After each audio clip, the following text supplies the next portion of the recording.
everyone, welcome back to another video of old school Magic the Gathering. Today we have a fully powered red-blue aggro deck going up against an unpowered budget mono white deck. If you want to skip right to the match, you can in the description below. This was a casual game, not really played part of any tournament. It was played over Webcam recently, and so let's dig into the deck text. And here is the budget white weenie or mono white deck. So like in other formats, you're going to want to play out lots of small creatures really quickly and overwhelm your opponent. So for 1-drops, this deck has, of course, the classic Savannah Lion, but also a Benefiting Hero and the Javelineers from Fallen Empires. On turn 2, you're going to want to drop White Knights, Pegasuses, or a really card that I think punches above its weight, the Blacksmith from Arabian Nights. So protection from red, again you got protection from fireballs, lightning bolts, earthquakes, and you can block various red creatures like Atogs and others that are popular in the format. This is a really, not a sleeper card because most decks run it, but it's a really surprisingly strong card. Later in the game you're going to have Serra Angels, of course, and Preachers out on the board. All these creatures can be buffed with your Crusades and your Army of Allah. I mean, many games you'll attack with everyone and then put down the army and just come in and it'll just do a huge amount of damage. We'll quickly note that this deck does run a single Jihad. That card is expensive and you can just remove it for another Crusade or another creature like Savannah Lion. Mono white also always benefits from strong sideboarding. So here you'll have Circle Protection Black, Circle Protection Whites, and of course Cop Red. This is one of the best cards to shut down so many of your opponent's attacks and spells. You're going to have other hate cards like Karma and Conversion, so you'll have flexibility to bring cards in depending on what your opponent is playing.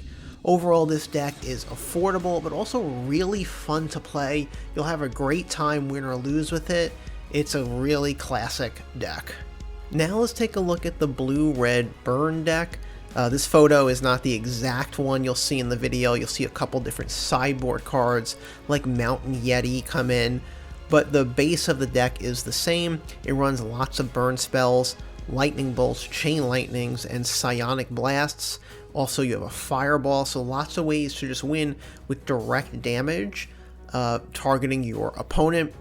Access to blue gives the deck access to Serendib Efreet, a really strong creature that we're going to see a lot in this video. And then you see, of course, the full suite of Power 9, the Ancestral Recalls, and the Black Lotuses, and so on. So this archetype, certainly red burn, but burn spell decks like this have existed since the very beginning, since 1993 and 1994, and let's see how it can do against a deck with lots of small creatures. Alright, we're back with some more old school Magic the Gathering. Mono white on top and the red blue aggro on the bottom. Turn 1 land tax, pretty much how you want to start out. It's a beautiful start. So if your opponent has more lands than you, then you get to go and search for some basics. And we're seeing a Strip Mine and a Javelineer. I believe this is it Psychic Purge, I think it is, or I know it's deals 1 damage to target creature, or if it gets discarded from your hand, deals 5 damage to the target player. Not going to matter in this deck against a mono white deck, but so to get around land tax, certainly in old school there are ways to do that, playing out Moxen, Fellwar Stones, and Black Lotus. You just don't need lands. There's a second land tax, so player is going to be heavily punished for playing additional land cards, and nope, and there's the Black Lotus to get out the Serendib Efreet.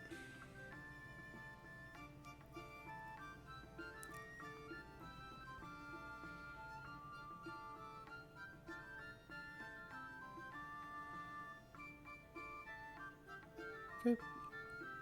Passing turn, letting the Dib do 1 damage, and then Swords to Plowshare. Okay, and the Black Vice. So now if the white player decides to just turtle behind those land taxes, they're going to start being punished by the Vice and disenchanting actually the Mox there again, trying to get the other player to play lands. They will play a second land into an Atog. So this is just a battling over the land tax at this point. AO Pile, I like this card personally. 2 to cast is from Fallen Empires. Play 1 and tap it to do 2 damage to any target. Atog could get removed here.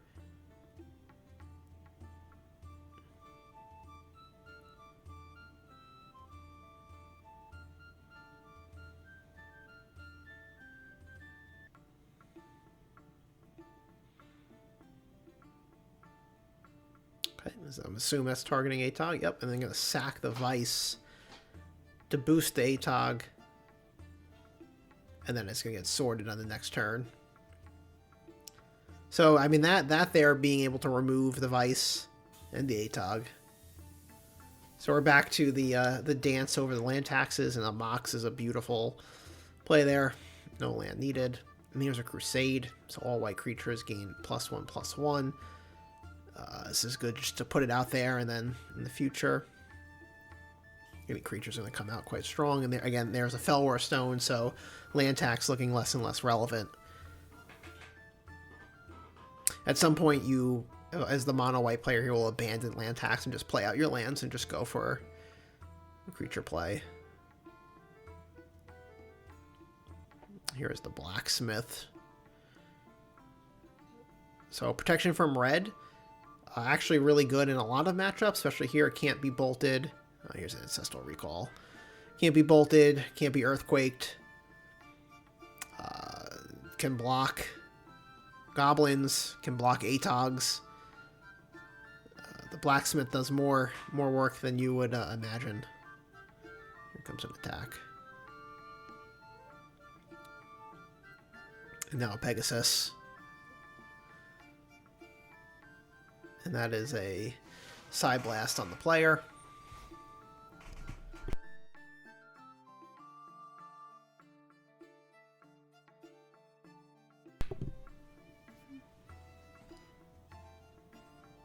Aggro player here, kind of stalling out, curious what is in their hand.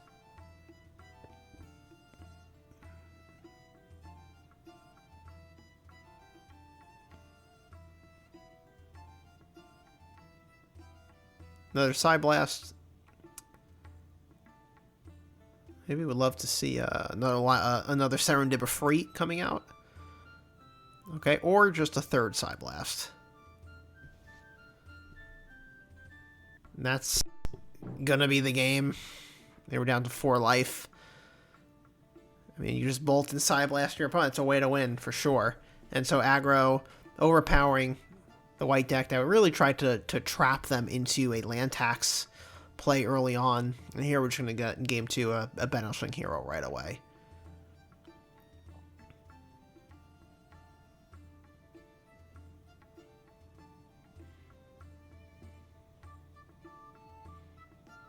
Oh boy, and this is definitely a sideboard card. The Mountain Yeti. Yeah, you don't see this too often in old school. It does come in from sideboards in time to time, especially against mono white decks. So Mountain Walk protection from white, 3/3. Obviously a 3/3 can block all the little white creatures easily and can't be swords. Really strong card against white. So, and here, okay, so now we're seeing the mono white deck just play out creature every turn. Whereas game 1 was a little slower with the land tax, now it's just going in. And the Pegasus can get over the Mountain Yeti.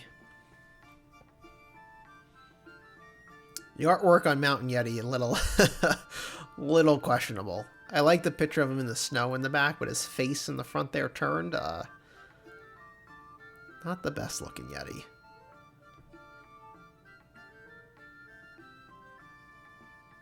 And another Pump Knight coming down. You start to run an issue here where if the white player is dropping all these creatures and then they attack with everyone in like an army of Allah, that is going to be a devastating attack. You got to be really careful.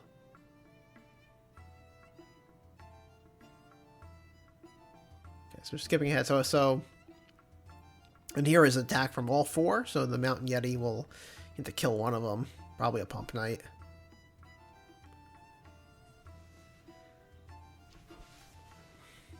Okay, and there it is. So that's going to be an additional 6 damage added. Players can go down to 10 already. It's amazing what you can do in any format. You know, even in Legacy, I know Death and Taxes is a top deck. Old school mono white, you can do a lot by just dropping lots of mini creatures and attacking and then boosting them like that. A Crusade here would be really strong. Oh, a Preacher. I think it's the one Preacher in the deck. Now, Preacher cannot grab the Mountain Yeti due to the protection from white. But if the player does play a Serendip or Freed or any other creature, it will immediately be stolen by the Preacher. Javelineer as well.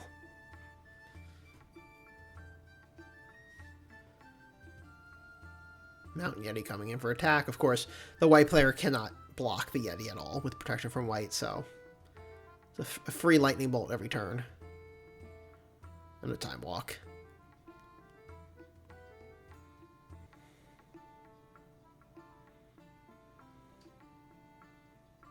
Okay, a book coming out.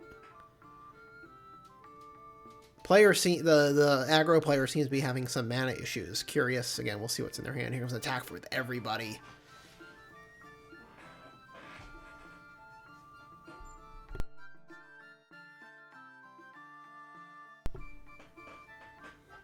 Okay, so the Mountain Yeti blocking another Pump Knight going down to 3.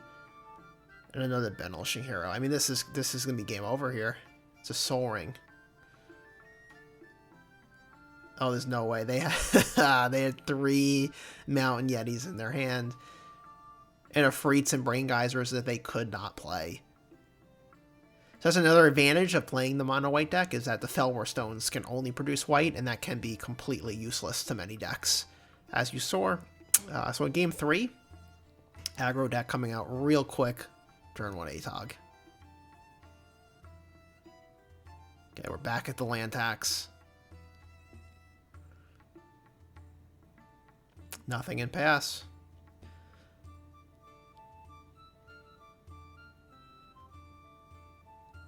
Do you play the land tax game here? If you're white, and yep, just passing turn.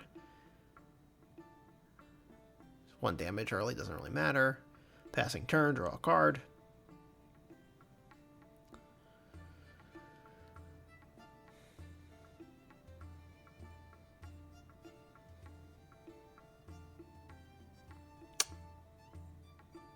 Second land coming down for a Blacksmith, and the Blacksmith, of course, with Protection Right, can block Atog. That allows the aggro player to play their own second land, the Factory.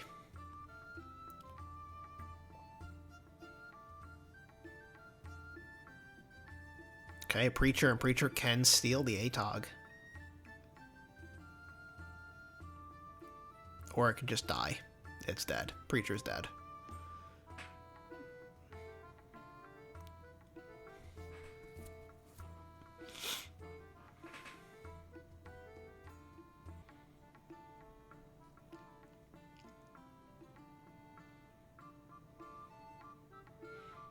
Two Pegasuses. Okay, so again, here you see, I always say this is land tax just being completely abandoned. The white player just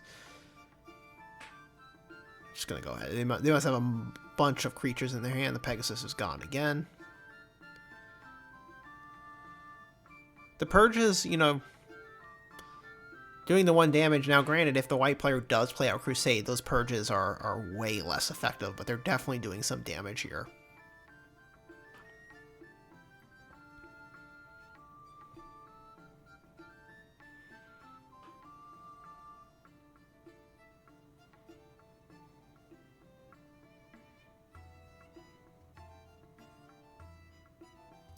Okay, Felwar Stone.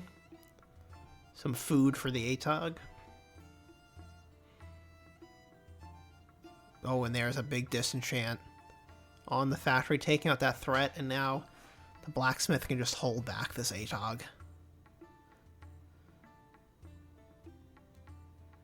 Question is, do you eventually side blast the Blacksmith? We'll see if the player wants to do that. Oh, and a Circle Protection red. Again, another thing I like about the white deck, again, giving that you can sideboard Circle Protection Black, Red, any of the Circle Protections, really gives you good options. You're always going to be able to sideboard in a good cop Red here. And the Serra Angel. That's going to be a big issue. Let's see if we get a Psyblast. Again, it's always fun to reflect on how a flying with Vigilance 4/4 is like a dominant card in the early 90s. Okay, Demonic Tutor. Huge Demonic Tutor. Guessing that was a top deck. But the Serra Angel is basically useless today. I guess you could draft it if it's in the set, but like no one's playing with Serra Angel anymore. But this is a big problem here. Get a book, draw a card. And the Mazavith. Okay, well that keeps the Serra back.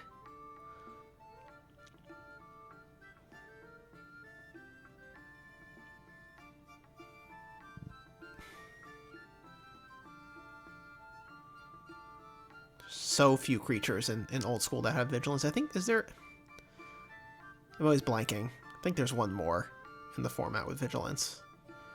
I can't think of it off the top of my head.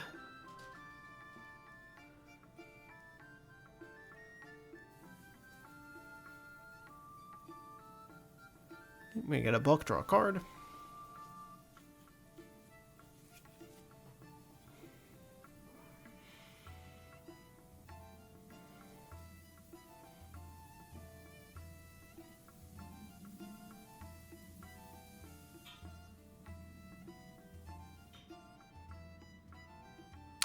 So there's an attack with all three. Mazavith, removing the Serra Angel from combat. And there comes a Savannah Lion. Aggro players gotta be careful here. Okay, they're gonna bolt, I guess. Yep, the Lion, okay.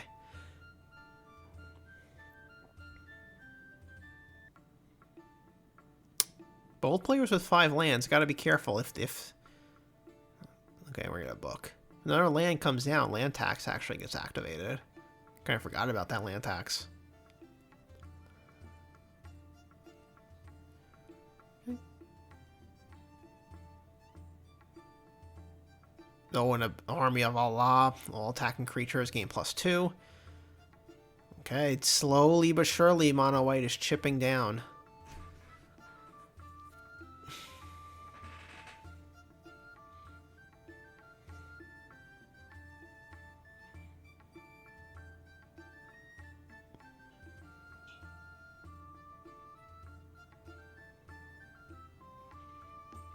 And a Freak coming out.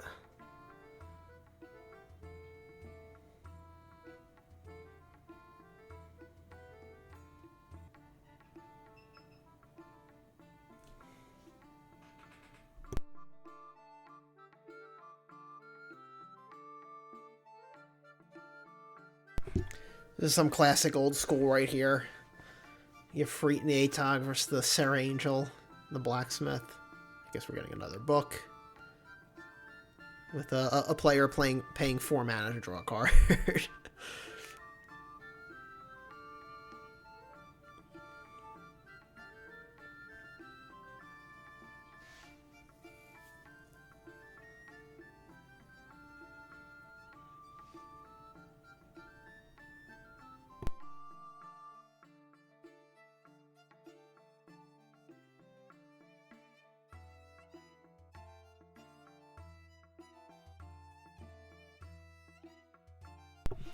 And no block there. I assume because, you know, if you block with the Serra Angel, a Lightning Bolt can then kill the Angel. Oh, and a Time Walk. So maybe not blocking with the Serra there. Not wanting to lose the Angel. But the Time Walk is a big Time Walk. Okay, it's life total.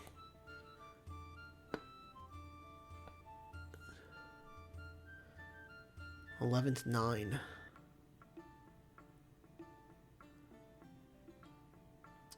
Okay, so here the Serra Angel blocking and the Serra Nibberfreet being removed from combat from Mazavith. I always forget you can do that with Mazavith. You can remove your own creatures from combat.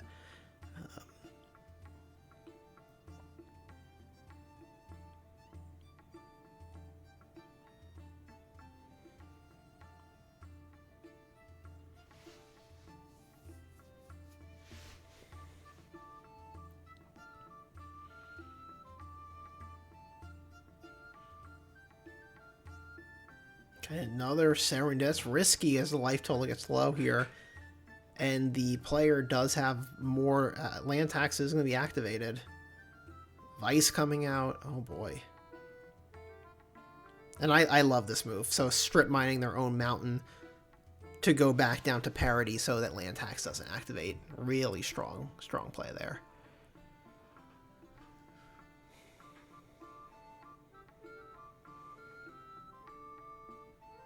I feel like attacking with the Serra there is a pretty big mistake, actually. Because you just pass turn, let them take 2 from the Afrits, and then block. Okay. But Serra gets double blocked and is killed. I mean, this player is also getting huge card draw off this book.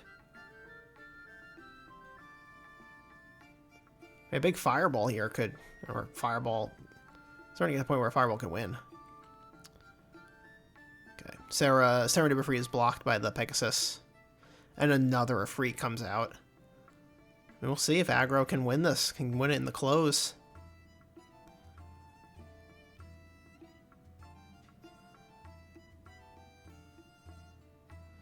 Yep, a little late for that, but strip mining the Mazaveth.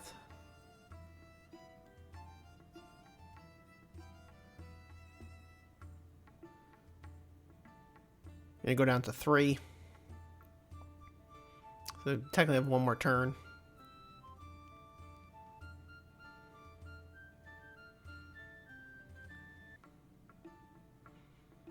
Comes a double attack.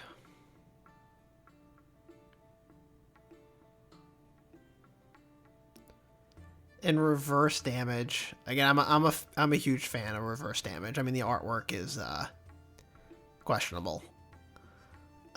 But basically takes damage from any source, so whether I was a Psy Blast or a huge Fireball, and you gain life instead. So gaining 3 from a Serendib, and then the other Serendib doing 3, so life total does nothing. That's actually a devastating loss of a turn there for the aggro deck, and we're going to see a massive Brain Geyser.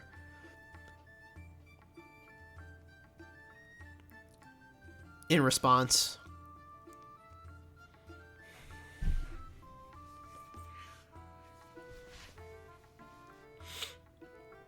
oh boy, end of turn, discarding. I mean, Shatters probably should have been removed during sideboarding.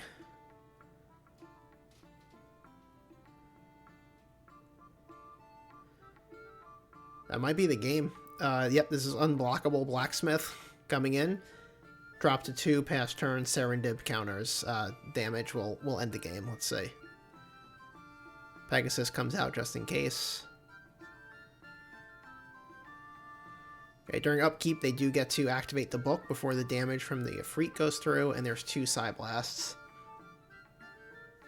That's the game. Wow, and so mono white holding off a fully powered aggro deck. I only recently started playing mono white decks. They were a blast to play. Super fun. And yeah, look, you could win. You don't need power 9 cards. This is definitely a viable deck to play in the format. We'll see it again on this channel for sure.